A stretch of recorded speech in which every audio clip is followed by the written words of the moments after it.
pessoal, eu sou Suzana, eu sou pediatra, eu sou neonatologista, professora aqui no Médico Residente e hoje nós vamos para mais um Aprendendo com Questões. O objetivo dessas aulas é revisar minimamente o conteúdo e depois ver como esses temas caem nas provas de residência. O tema de hoje é triagem neonatal, ou seja, aqueles exames que a gente faz no período neonatal para procurar doença. Vamos aqui explicar o que é isso. O objetivo da triagem neonatal é identificar as doenças antes que se manifeste. E o que é elegível para a triagem neonatal? Porque se fosse assim, eu podia triar tudo, querer triar qualquer doença possível e imaginável, eu poderia querer fazer essa triagem. Qual é a racionalidade de fazer uma triagem neonatal? Precisa ser uma doença que tenha tratamento, que esse tratamento mude a qualidade de vida e que também o governo ele consiga prover esse tratamento. A triagem neonatal, ela não se resume apenas aos exames, ao teste do olhinho, ao teste da orelhinha, se resume também ao segmento dessas crianças, aos ambulatórios de especialidades, aos exames que essas crianças vão fazer. Então, para eu criar uma triagem, eu preciso ter certeza que essa criança será seguida, vai fazer o diagnóstico, vai continuar o segmento ao longo da infância. Então, o objetivo primordial é identificar essas doenças antes que se manifestem e que o tratamento que eu proponho mude a qualidade de vida dessa criança.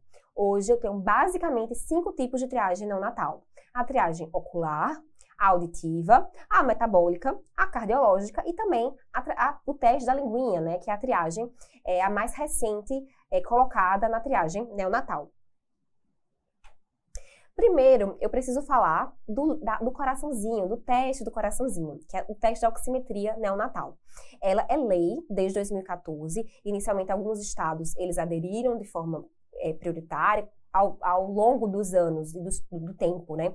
Outros estados foram acoplando também, mas esse teste é um direito de qualquer recém-nascido. Todo brasileiro que nasce no Brasil, né? Todo bebê que nasce no Brasil precisa fazer o teste do coraçãozinho. E eu coloquei ele primeiro porque é o primeiro que precisa ser feito. A gente faz entre 24 horas de vida e 48 horas de vida. Então, antes de ir para casa, essa criança tem que ter o teste do coraçãozinho. É uma obrigação da maternidade, é uma lei federal e é um direito da criança. Então, como é que é o teste do coraçãozinho? Eu vou fazer a oximetria na mão direita, que é o membro pré-ductal, e eu vou colocar em um dos pés, ou direito ou esquerdo, ou na outra mãozinha esquerda. Então, são duas saturações, são duas medidas de saturação. Esse teste ele só é elegível para crianças acima de 35 semanas e que estejam assintomáticas. O que é que isso quer dizer? Aquela criança que nasce com 33 semanas, ela não vai fazer o teste de coraçãozinho. Não tem triagem, oximetria neonatal para essa criança. Ou uma criança que tem 36 semanas e já esteja no oxigênio, já esteja sintomática, esse teste não é elegível para essa bebê. Então, tem que ser maior do que 35 semanas, criança sintomática e entre 24 horas de vida e 48 horas de vida. Por quê? Percebam que aqui eu estou colocando a saturação pré-ductal e pós-ductal. Eu quero identificar com esse teste cardiopatias congênitas críticas, que são dependentes do canal, ou seja, que depois do 3º dia de vida, caso esse canal venha a fechar, essa criança terá repercussões sistêmicas. Por isso que eu tenho que fazer nessa faixa de tempo e antes que essa criança vá para casa.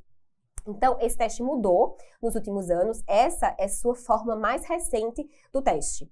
O que é que eu vou interpretar aqui? Se eu faço alguma medida, seja ela pré-ductal ou pós-ductal, e ela dê menor do que 89, menor ou igual a 89, esse teste ele já é um teste positivo. E a gente vai falar um pouquinho disso daqui a pouco, quando eu falar também dos outros critérios para positividade. Então, saturação menor do que 89, independente da saturação em qualquer outro membro, já é um teste positivo. E aqui eu faço um adendo. A gente faz esse teste com oximetria. Vou colocar um oxímetro na criança, então eu preciso saber ler essa oximetria. Se a curva do oxímetro não estiver boa, se não estiver muito bem acoplado, eu tenho chance de errar essa ferição. Então, essa criança precisa estar calma, tranquila, eu tenho que fazer essa frequência cardíaca antes para ver se está batendo junto com a saturação. Então, o teste ele precisa ter esses mínimos cuidados. Então, se está menor do que 89, eu não vou nem repetir o teste. Eu vou automaticamente, é o teste positivo, a gente vai manusear manejar a partir disso. Agora, se o teste ele dá maior do que 95 a saturação e a diferença entre os membros for menor do que 3%, então o teste negativo, aqui, desculpa, aqui tá, teste negativo, e eu vou seguir o bebê de rotina, um bebê que pode ter alta sem nenhum problema. Agora, se a saturação dá entre 90 e 94, ou a diferença entre os membros ela for maior do que 3%, ou seja, acima de 4%, eu preciso repetir esse teste em 1 hora. E aí, quando eu repito, a saturação dá menor do que 89, já é um teste positivo. Ou a saturação fica normal, maior do que 95, a diferença menor do que 3%, então um teste negativo. Mas ele continua alterado entre 90 e 94, ou com a diferença maior do que 4%, eu vou repetir novamente o teste. Repito o teste, continua dando menor do que 89, teste positivo. Repito o teste, está normal, o teste foi negativo. Ou, se eu repito o teste e continua com entre 90 e 94, ou a diferença maior do que 4%, ele é um teste positivo. Então, reparem aqui que eu dou várias chances a essa criança. Mas se for menor do que 89, já é um teste alterado. Se está entre 90 e 94, ou uma diferença maior do que 4%, eu vou repetir novamente. Se continuar assim, é um teste positivo. E sendo positivo, essa criança só pode sair da maternidade depois de avaliação neonatal e cardiológica completa, o que envolve eco. Então, se o teste é positivo, eu preciso fazer um eco antes dessa criança ir para casa. Pode ser que eu faça o eco e o eco venha normal, mas aí eu fiz o eco e tenho certeza que está tudo certo. Esse aqui é o teste do coraçãozinho, que é uma lei federal e é um direito de toda e qualquer criança. Agora a gente vai falar da triagem auditiva, que muitas pessoas subestimam a triagem auditiva. Por quê? Quando a gente compara a deficiência auditiva com outras deficiências, inclusive aquelas triadas pelo teste do pezinho, por exemplo, a deficiência auditiva ela é muito mais comum. Ela atende 1 a cada 600 nascidos vivos. Então, existem crianças sim que vão nascer e que vão precisar de algum suporte nesse aspecto. Mas para a gente fazer essa triagem auditiva, eu primeiro preciso perguntar se essa criança tem algum fator de risco fator de risco para alteração auditiva. Quais seriam esses fatores de risco? Se existe uma preocupação materna ou paterna em relação a isso, vamos supor, algum parente da família tem uma deficiência auditiva ou teve alguma preocupação desses pais quanto à audição da criança. Se é uma criança que foi prematura, então criança abaixo de 37 semanas, tem fator de risco para alteração auditiva. Se essa criança ficou na UTI, se essa criança tem alguma tosse, sífilis, HIV, herpes, toxoplasmose, citomegalovírus, por exemplo, principalmente. Se essa criança precisou fazer algum antibiótico durante essa estadia na UTI, que tem alguma alteração otológica, por exemplo, os aminoglicosídeos, é uma criança que vai precisar de um teste específico para audição. Aqui no Brasil, essa triagem auditiva ela é feita com a emissão otoacústica, que é o teste da orelhinha, é a emissão otoacústica. Porém, se é uma criança que tem um risco de deficiência auditiva, como eu falei, uma preocupação dos pais, uma criança foi prematura, uma permanência em UTI por mais de 5 dias, essa criança não vai fazer a emissão otoacústica, ela já vai fazer direto outro exame, que a gente vai falar agora. Então, vamos lá. Eu identifiquei que existe fator de risco para deficiência auditiva. Aqui é a criança que não tem esse fator de risco, então eu vou fazer a emissão otoacústica, certo? É uma criança que passou, eu vou acompanhar. Então, nasceu, é uma criança termo, que não tem nenhuma preocupação paterna nem materna, não tem nenhuma doença na família, que curse com deficiência auditiva, não teve nenhuma tosse. Então, eu faço o teste da orelhinha, passou, acompanhamento normal, vida que segue. Mas é uma criança que falhou nesse teste, então eu vou repetir o teste da orelhinha, falhou, aí eu tenho que ir direto ao PIT. O que é o PATE? É o famoso BERA, que é o potencial do tronco cefálico. Vou verificar outras áreas auditivas. O que é que acontece? Quando eu faço o teste da emissão otoacústica, eu não consigo diagnosticar alterações retrococleares. Então, aquelas crianças que têm fator de risco, elas precisam analisar muito mais estruturas do que só o teste da orelhinha. Então, por isso que essas crianças precisam fazer o BERA ou o PEAT para identificar se existe algum comprometimento auditivo. Então, percebam, aqui é uma criança que não tem fator de risco para deficiência auditiva, fez o teste da orelhinha, não passou, fez novamente, ela precisa ir direto para o BERA. Agora aqui, uma criança que tem fator de risco, aqui eu vou fazer direto o BERA, eu vou fazer direto o PEAT, BERA, o PEAT, que é o potencial evocado do tronco encefálico. E aí, se ela passou, monitoramento, vida que segue.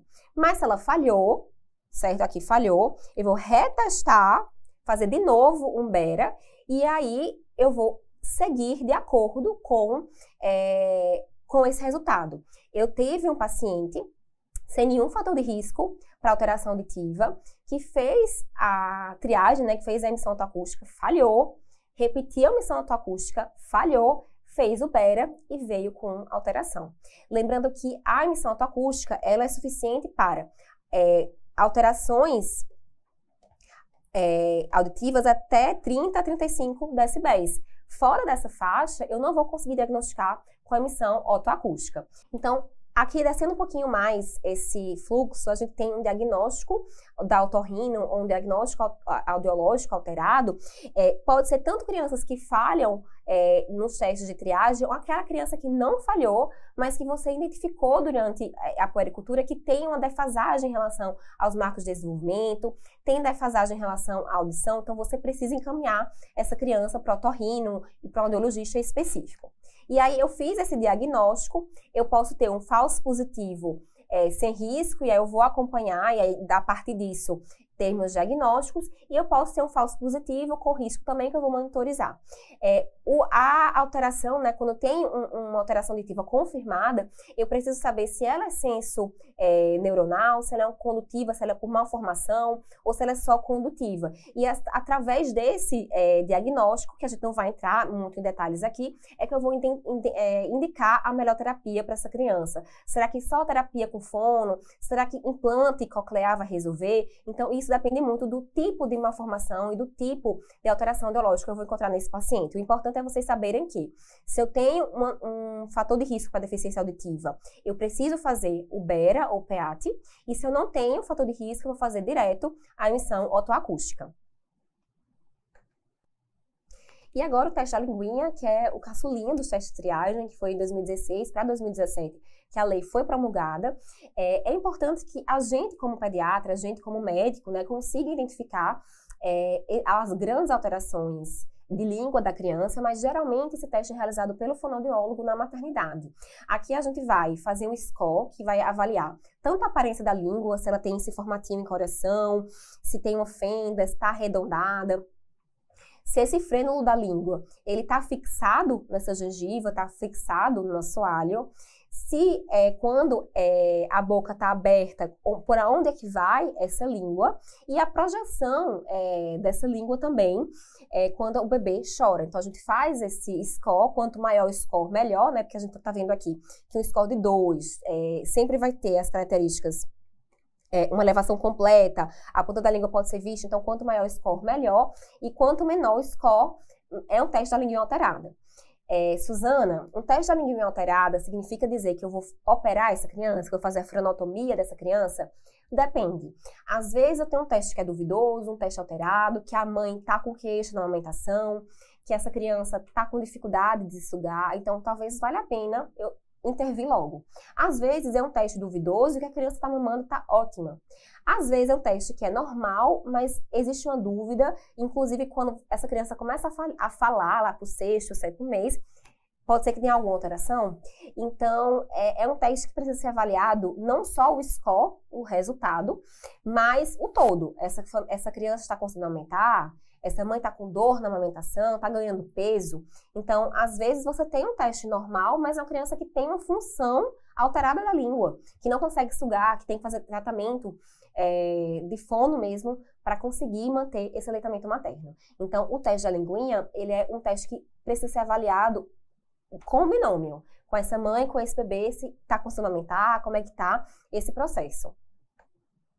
O teste do pezinho, que é o mais famoso, que a gente consegue triar hoje, né, no presente dia, né, agora em 2023, a gente está triando 6 doenças, que é a fenilcetonúria, hipotireoidismo congênito, anemia falciforme, outras hemoglobinopatias, a fibrose cística, a hiperplasia congênita da suprarrenal e a deficiência da biotinidase. Essas 2 doenças aqui, elas são novas, foram incorporadas recentemente. Então, hoje, no Brasil, a gente está triando para essas 6 doenças. Existe um projeto de lei para mais doenças, a gente vai falar um pouquinho disso mais na frente. Aqui eu botei uma foto do teste do pezinho em si, que é realmente feito no pé da criança. Gotas de sangue são colocadas aqui, ó, de forma circular no papel, e esse exame, desse jeito, é analisado. Existe, como eu falei, uma lei para ampliar esse teste do pezinho e várias doenças serão incluídas. Então, nessa primeira etapa, ou seja, cada estado, ele vai fazer essa ampliação, cada estado vai fazer do seu jeito. Então, Goiás vai fazer de uma forma, São Paulo vai fazer de outra, de forma que as etapas serão essas. Então, pode ser que exista um estado que esteja na primeira etapa de ampliação e outro já esteja na segunda, porque isso é uma forma de organizar como a gente vai ampliar esse teste do pezinho. Na primeira etapa, a gente vai colocar o excesso da fenilalanina, as hemoglobinopatias e a toxoplasmose congênita, ou seja, esses 2 aqui já estão incluídos, né? A gente vai acrescentar a toxoplasmose congênita na primeira fase da ampliação. Na segunda, vem a galactosemias, as aminoacidopatias, o distúrbio do ciclo da ureia e distúrbios de beta-oxidação de ácidos graxos. Então, é a segunda etapa. Na terceira etapa, vem as doenças lipossômicas. Na quarta etapa, as imunodeficiências primárias. E na quinta e última etapa, a triagem será para atrofia muscular espinhal. Então, cada estado, como eu falei, cada estado vai ter a etapa que está fazendo, mas é um projeto de lei ampliar esse teste do pezinho, é feito no SUS. E por último, o último teste que a gente vai falar aqui é o teste do reflexo vermelho, que ele também deve ser realizado na maternidade. A gente vai fazer através de um oftalmoscópio, o que a gente quer é ver o reflexo vermelho desse bebê. Aqui a gente tem vários exames, aqui nessa primeira imagem a gente tem um reflexo vermelho presente, que ele é bilateral e bem simétrico. Você colocou o oftalmoscópio, olhou lá e está vermelho dos 2 lados. Aqui embaixo a gente tem uma leucoria no olhinho direito, aqui um reflexo assimétrico e duvidoso, porque aqui, ó, tem um pouco, tá duvidoso a forma do exame. E no último a gente tem completamente alterado aqui à esquerda. Então, esse reflexo vermelho também precisa ser feito na maternidade e, repito, digo mais, quer dizer, tem que ser realizado em toda consulta pediátrica. Não é um teste que você vai fazer na maternidade e esquecer e nunca mais repetir. Qual é o objetivo do teste do reflexo vermelho? É verificar se o cristalino está transparente, ele está translúcido, se existe alguma coisa entre o cristalino e o meio externo. Pode ser, por exemplo, o retinoblastoma, que é um dos principais diagnósticos que a gente precisa fazer aqui. Pode ser que na maternidade ele não tenha, que a criança não tenha, mas que desenvolva ao longo dos meses. Então, eu não posso deixar de fazer o exame. Eu fiz na maternidade e eu vou continuar fazendo na minha puericultura. Eu não vou deixar de fazer o exame. Mesmo que a criança vá para oftalmologista, eu preciso fazer o teste do reflexo vermelho. Então, vamos ver como esse tema cai nas provas de residência. Aqui eu tenho uma questão da SURS 2024, eu tenho um recém-nascido que ele é levado na primeira consulta de puericultura, a triagem auditiva neonatal universal, né, o teste da orelhinha, o TAM, foi realizada na maternidade, antes da alta hospitalar, foi alterada. Não existe registro de fatores de risco para perda auditiva, como internamento em UTI neonatal, icterícia importante, prematuridade, história familiar de perda auditiva, entre outros. Então, qual é a conduta mais adequada? Então, a gente tem aqui uma criança que não tem fator de risco para perda auditiva, certo? Então, a gente vai fazer a emissão otoacústica. Aqui, antes da alta foi alterado. Então, tem um primeiro teste que falhou. Se falhou a primeira vez, eu vou refazer a emissão otoacústica. Então, aqui, para essa criança que não tem fator de risco para perda auditiva, a conduta é refazer o teste da orelhinha. Então, eu vou repetir o teste da triagem universal, vou repetir a emissão otoacústica dentro do primeiro mês de vida. E, caso esse teste ainda dê alterado, eu tenho que fazer direto o BERA ou o PEAT. Certo? É importantíssimo que esse teste de orelhinha seja feito no primeiro mês de vida. A triagem auditiva ela é muito subestimada. Como é uma deficiência que não é vista, a deficiência auditiva, muitas pessoas acham que ela é rara e que não existe, mas acontece 1 a cada 600 nascidos vivos. É mais frequente do que a anemia falciforme, por exemplo. É mais frequente que o hipotireoidismo congênito, que são doenças triadas pelo teste do pezinho e que todo mundo faz. Então, não esqueça de fazer a triagem auditiva. Faça no primeiro mês de vida, porque caso dê alteração, eu preciso repetir o teste, eu preciso fazer o BERA, caso necessário, e caso tenha indicação, colocar um implante coclear nessa criança, fazer a reabilitação auditiva, porque aí sim eu tenho uma melhor chance de neurodesenvolvimento normal. SUS 2024, R3 de pediatria, eu tenho um lactente de 2 meses de idade, com relato de ter realizado o teste do pezinho no 5º dia de vida, e o resultado apresentou uma IRT, que é a tripsina imunorreativa, aumentada. Essa IRT, ela tá associada à fibrose cística. Então, para eu fazer a triagem neonatal da fibrose cística, eu faço a dosagem de IRT no teste do pezinho. E nesse caso, foi aumentada. A dosagem foi repetida com 30 dias e, novamente, a IRT se manteve aumentada. Atualmente, o lactente segue em aleitamento materno, aguarda consulta de retorno com a equipe multidisciplinar, foi levado à unidade de pronto atendimento com quadro de vômitos, desidratação, não tem febre, alterações das fezes, alterações respiratórias, palpação abdominal normal. Na UPA, após a coleta de gasometria e eletrólitos, foi observada uma alcalose metabólica e hiponatremia. Após a correção do distúrbio hídrico e eletrolítico, qual exame você vai solicitar para fechar o diagnóstico e seguir o acompanhamento do lactente? Se eu tenho uma dosagem de imunotripsina alterada, eu preciso fazer o teste que vai confirmar ou não a doença. E no caso da fibrose cística, uma criança que já tem 2 meses de idade, eu preciso fazer o teste suor. Então, fazendo o teste suor, aí sim eu vou diagnosticar ou não se essa criança tem a fibrose cística. Repare que aqui ele colocou amilase lipase, que não vai diagnosticar a doença, não vai diagnosticar nenhuma doença da triagem metabólica. Para confundir, ele colocou a 17 hidroxiprogesterona, que seria para hiperplasia adrenal congênita, porque aqui ele ainda coloca uma alcalose metabólica com hiponatremia, que pode acontecer quando a gente está falando de uma hiperplasia adrenal congênita. Mas aqui o que está alterado no teste do pezinho é a IRT, não a 17 hidroxiprogesterona. E por último, a ultrassom de abdômen total, que também não vai identificar metabolicamente a alteração desse paciente. Então, a alternativa correta, letra A. Na SES Paraíba, 2023, no R3 de Pediatria, eu tenho um recém-nascido com 28 dias de vida, reconvocado para o serviço de referência. Então, isso aqui é uma coisa importante da gente falar também. Quando eu faço um teste do pezinho, em qualquer laboratório, caso de alguma alteração, por exemplo, esse exame aqui deu alterado, a família tem que ser reconvocada para coletar uma segunda amostra. Isso pode acontecer tanto no SUS quanto em clínicas privadas.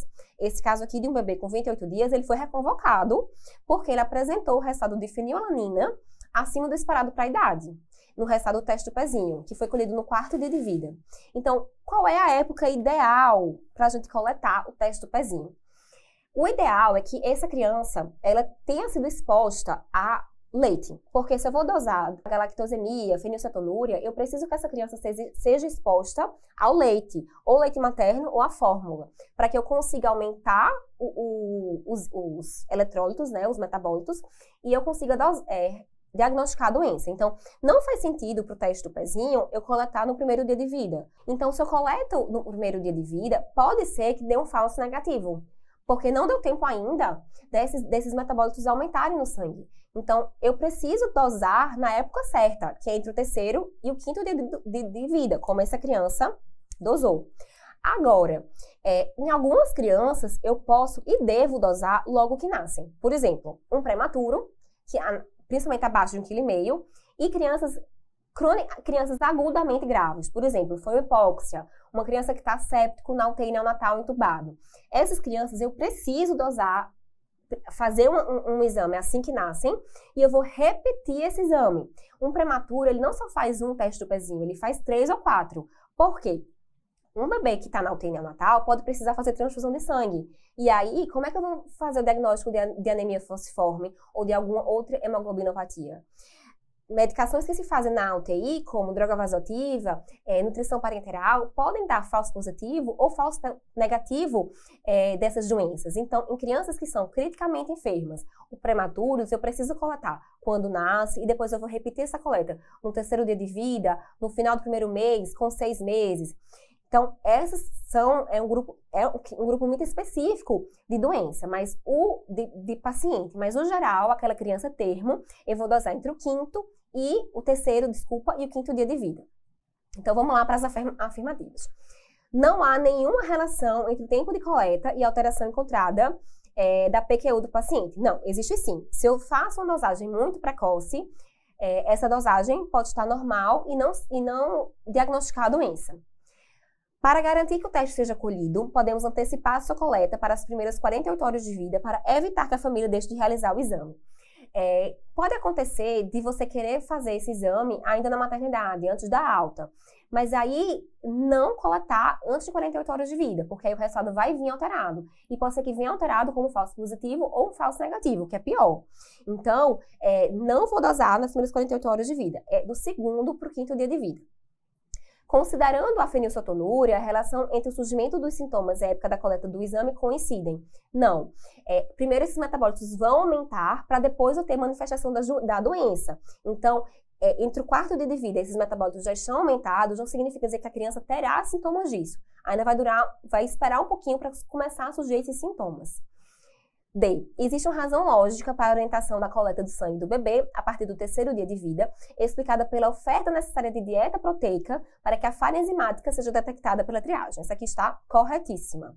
E letra E. Os níveis de fenilalanina estarão cada vez mais baixos quanto mais exposição houver ao aleitamento materno. É justamente o contrário. Quanto mais eu exponho esse bebê ao aleitamento materno, mais essa fenilalanina vai aumentar, porque eu tenho um defeito proteico associado. Então, a alternativa correta é a letra D. SUS Bahia 2022, R3 de Pediatria. Eu tenho um lactente masculino que nasceu a termo. Ele vai para a unidade básica de saúde no 4º dia de vida para iniciar acampamento em puericultura, conforme a orientação da maternidade. A genitora refere que esse é o seu 2º filho, que o primeiro faleceu antes de completar 3 meses de vida. Refere que essa criança era um menino que nasceu bem, mas foi internado com 1 mês de vida, falecendo por uma infecção. O filho trazido hoje não teve intercorrências de um parto. Apresenta sopro cardíaco 3/6, sem outra alteração no exame segmentar. A mãe pergunta se o teste do pezinho pode ajudar a definir se o bebê corre algum risco. Diante do quadro descrito, indica as doenças detectadas pelo teste do pezinho disponibilizadas atualmente pelo SUS, ou seja, em 2022. Essa história, esse passado de um paciente que morreu com 3 meses de vida, internado com 1 mês, sugere muito alguma doença, algum erro inato, imunológico, por exemplo. Então, é uma criança que a gente precisa ficar muito de olho na história familiar, principalmente porque é outro menino. E se a gente tem, por exemplo, uma doença que é ligada ao X, se o mais sério teve, esse também pode ter, né? Então, esquecendo um pouco, né, esse detalhe, a pergunta quer falar, ela podia ter explorado muitas outras coisas aqui, inclusive como fazer essa triagem imunológica dessa criança ao nascimento, já que a gente vai começar a ter isso pelo SUS, né, pela 5ª, 4ª etapa, a gente vai ter, mas ele está querendo saber quais são as doenças triadas pelo teste do pezinho. Na letra D, vamos começar de baixo para cima, fala anemia falciforme, tá certo? Fibrose cística, tá certo? Fenilcetonúria, tá certo? Hipotireoidismo congênito, tá certo? Só está completo, porque faltou umas 2 doenças aqui, né? Letra C, galactosemia, ainda não. Deficiência de biotinidase, sim. Hiperplasia adrenal congênita, sim. E toxoplasmose congênita, ainda não. Talvez, né, na Bahia, já esteja nessa primeira etapa de ampliação e esteja fazendo a toxoplasmose congênita. Mas aqui também está incompleto. Na verdade, se você juntar C e a D, tirando algumas coisas, vai dar o que a gente faz hoje em dia. Letra B, fenilcetonúria, certo? Hipotireoidismo congênito. Deficiência de biotinidase, anemia falciforme, fibrose cística e hiperplasia adrenal congênita. Isso aqui é a nossa resposta. Essas são as doenças triadas pelo teste do pezinho atualmente. E letra A, fibrose cística, sim. Fenilcetonúria, sim. Hipotireoidismo congênito, sim. Deficiência de biotinidase, sim. Mas galactosemia, ainda não. Está para iniciar, né? Isso no teste pezinho, mas a gente ainda não tem. Então, as doenças triadas pelo teste pezinho no SUS é a letra B. A Unifesp 2023, R3 de Pediatria, eu tenho um menino de 3 meses de idade, apresenta atraso no desenvolvimento neuropsicomotor e déficit de crescimento com excessivo ganho de peso. Considerando que a criança é portadora de uma doença incluída no programa de triagem neonatal, vigente em todo o país, e esta não foi detectada no teste do pezinho, o diagnóstico e uma causa possível para o resultado falso negativo inicial são, então vamos lá, é uma criança que tem uma doença, que é triada pelo teste do pezinho, mas não foi detectada, e ele está perguntando qual seria uma possível causa para o falso negativo. Ou seja, eu tenho a doença, mas eu não consegui identificar no exame. Vamos primeiro começar pela doença. Ele tem atraso de desenvolvimento neuropsicomotor, déficit em crescimento com excessivo ganho de peso. O que é que pode estar associado? Na letra A, eu tenho hiperplasia adrenal congênita, certo? Fenilcetonúria, deficiência de biotinidase e hipotireoidismo congênito gemelaridade. Percebam que todas essas doenças, elas podem justificar o quadro do paciente, que é esse atraso de desenvolvimento neuropsicomotor. Mas por que seria o falso negativo? Letra A fala da hiperplasia adrenal congênita e uma deficiência enzimática parcial. Mesmo se fosse uma deficiência enzimática parcial, o teste iria identificar pelo sua sensibilidade e sua especificidade. Letra B fala em fenilcetonúria e coleta precoce da amostra. Se eu tenho uma coleta precoce, eu posso ter sim, não dei tempo para esses metabólitos aumentarem no sangue e eu fazer o diagnóstico desse paciente. Entretanto, esse desenvolvimento neuropsicomotor atrasado e esse excessivo ganho de peso não são tão comuns na fenilcetonúria. Letra D fala da deficiência de biotinidase e a prematuridade, também podem causar. E na letra D, o hipotireoidismo congênito, que pode sim causar esse quadro clínico, e a gemelaridade, porque geralmente a gemelaridade está associada com prematuridade ou com alguma alteração de amostra. Então, a alternativa correta, letra D. Aqui na Unifesp 2023, R3 de Pediatria, eu tenho um menino de 20 dias de vida, que ele é assintomático, mas apresenta o resultado do teste do pezinho com contagem de TREC abaixo do valor informado pelo laboratório de referência. Então, vamos lá. O que é TREC e o que é isso quer dizer? Uma forma que são as próximas etapas, né, no teste do pezinho é fazer a triagem de erros inatos da imunidade. E uma das formas de a gente dosar é através do TREC. E o que é isso? Isso aqui são fragmentos de DNA que eles são formados durante a produção de linfócitos T e linfócitos B. Então, se eu tenho um TREC abaixo do que eu preciso ter, eu posso ter alguma doença imunológica, eu posso ter algum erro inato do metabolismo. Então, o que é que vai... Qual é a suspeita aqui? Essa criança tem uma contagem de TREC abaixo do valor. Então, será que ele não está produzindo quantidade suficiente de linfócito T? Quando ele fala de células B, então aqui você poderia confundir o TREC com o CREC. A questão aqui não seria definitivo, seria sugestivo e seria suspeito. E aí eu poderia continuar essa investigação. Eu devo continuar essa investigação, mas quando eu falo de TREC, eu estou falando de linfócito T, estou falando de imunodeficiência combinada grave. Não é um exame normal e nem é falso negativo, porque aqui eu não tenho nada para achar que essa criança está com falso negativo. Eu não tenho um prematuro, eu não tenho uma criança que está tomando nutrição parenteral, uma criança que teve hipóxia, que está com droga vasoativa. Então, eu preciso realmente seguir essa investigação. Dante 2024, acesso direto. Em um dos leitos de alojamento conjunto está uma recém-nascida de 38 semanas, atualmente com 30 horas de vida, que aguarda nova realização do teste do coraçãozinho. O teste anterior foi realizado aproximadamente 1 hora, com o seguinte resultado. A saturação do membro superior direito foi 96% e do membro inferior esquerdo 90%. A paciente teve uma APGAR de 8,9, não tem antecedentes materno-fetais de pré-natal, e no exame você obtém saturação membro superior direito de 96 e no membro inferior esquerdo 92. Qual é a interpretação desse resultado e qual a conduta que eu vou fazer? Então, vamos lembrar que o teste do coraçãozinho, se ele é abaixo de 89 em qualquer aferição, é um teste alterado, eu preciso fazer o eco. Se eu tenho qual é o resultado que eu quero, né? Que vai levar um teste negativo. Tem que ser acima de 95 e uma diferença menor do que 3% entre os membros.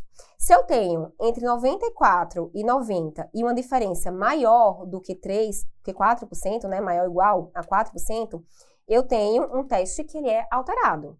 E aí, foi alterado, foi repetido e deu 96 e 92, ou seja, está maior do que 95, mas a diferença é maior do que 4%, né? Maior ou igual a 4%. Então, eu vou repetir de novo, antes de dizer que o resultado foi alterado. Então, aqui é um teste duvidoso e eu preciso realizar um novo teste em 1 hora. Ainda não é positivo porque eu posso repetir 2 vezes o teste. Então, eu vou fazer o teste, deu alterado, vou repetir, deu alterado, vou repetir, antes de dizer que é um teste positivo e fazer o ecocardiograma. Então, a alternativa correta, letra A. Eu espero que vocês tenham se divertido e aprendido com a aula. E qualquer dúvida, estou aqui à disposição.